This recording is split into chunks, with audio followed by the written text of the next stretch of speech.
What if AI could replace your closest relationships? That's a wild thought, right? But according to an article from The Atlantic, it's a future some tech companies are pushing for.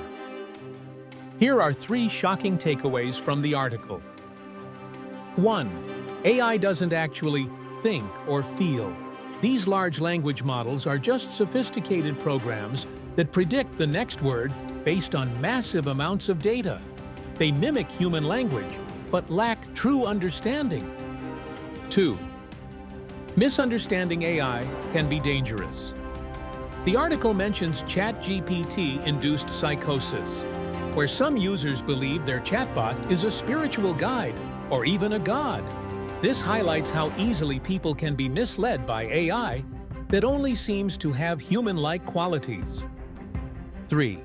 Silicon Valley is trying to replace human connection with AI. Companies are developing AI therapists, AI friends, and even AI dating concierges.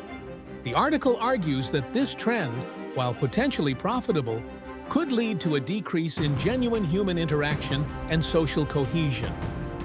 It's a lot to think about, and understanding how AI really works is crucial to navigating this rapidly changing world.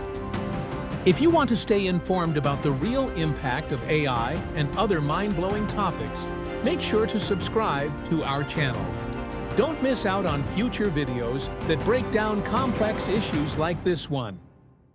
Stay informed, stay safe, and join the global conversation. Together, we can address this crisis before it's too late.